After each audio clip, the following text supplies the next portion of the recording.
Hi guys, welcome back to my channel.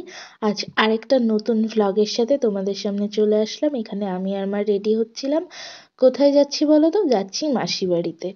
আমার দাদু আর দিদা 1 মাসের ব্যবধানে এক্সপায়ার হয়েছেন। মানে তো এর কারণেই আমি ঠিক মতন ভ্লগ তোমাদের সাথে শেয়ার করতে পারছি না।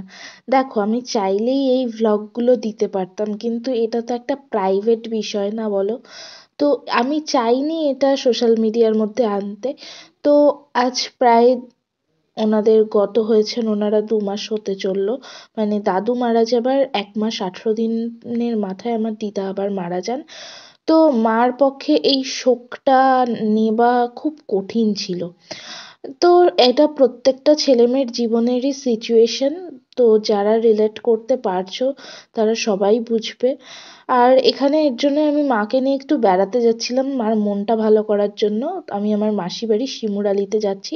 প্রথমে দেখলেই তোমরা, একবার স্টেশনে আসলাম সকালবেলা, তারপরে আবার কেন রাতের বেলা আসলাম। আসলে সেদিন চলছিল ট্রেন গন্ডগোল।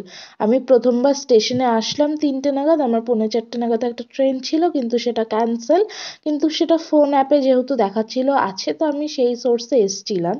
তো ছাড়ো, সেই সব কথা বাদ দাও। আবার চলে আসলাম রাত 9টার সময়। তাও কি বিপত্তি শোনো, এই ট্রেনটাও নাকি ক্যান্সেল, কিন্তু ফোনে দেখাচ্ছে না আছে।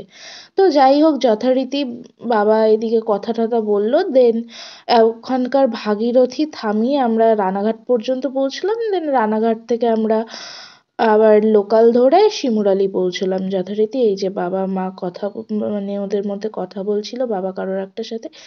আমরা শিমুরালি পৌঁছে গেছি। আর এখন আমার যে মাসি বাড়িতে যাচ্ছিলাম, সেই মাসি বাড়িতে যাবার গলিটার মধ্যে ঢুকেছি। এই যে আমাদের একজন কাকু মানে রাস্তা বলে দিচ্ছিল। অনেকদিন পর যেহেতু আসলাম, তাই আর কি খুব একটা মনে নেই কোথা থেকে যেতে হবে। ওই জন্যই ওই কাকুটা রাস্তাটা দেখে দিচ্ছিল। আর এখানে এরপরে বোন এসছিল নিতে। মাসি বাড়ি ঢুকেই আগে যেটা নজর কাড়লো সেটা হচ্ছে মাসির ঠাকুর ঘরটা। মাসির ঠাকুর ঘরের মধ্যেই আরেকটা ঘর আছে। তো ওই রাধাকৃষ্ণের প্রতিমাটা জাস্ট অসাধারণ লেভেলের ছিল। আর এই যে এই ঘরে আমি আর বোন এসেই মজা শুরু করেছিলাম। তারপরে রাতের ডিনার সারলাম খুব হালকা একটা খাবার দিয়ে। এরপরে তো জানোই, ভাই বোনরা অনেকদিন পর একসাথে হলে আর যা হয় আর কি। রাত তখন অনেকই বাজে, প্রায় 12টা 1টা। তখন আমাদের পাঁপড় খেতে ইচ্ছে করছে, তাই আমরা পাঁপড় ভাজতে চলে গেছি 2 বোন জাস্ট মিলে। আলাদাই লেভেলের। এরপরে মানে এই হচ্ছে ধরো 11টা নাগাদ আমরা আমরা ঢুকলাম। একটুখানি তো গল্প এখন বাজে করছিলাম, প্রায় শোনো পৌনে তোমরা। 1টা মতো। মানে তো ভাবো আমরা এখন না ঘুমিয়ে কি করবো, না আমি আর আমার বোন মেহেন্দি পরবো। মানে আমি বললাম ভাল লাগছে না, মানে নিউ জায়গা। তো আমি যে এতটা জার্নি করে এসেছি, আমার নো ক্লান্তি, নো চাপ। আমি এখন বিছানায় ঢুকলো।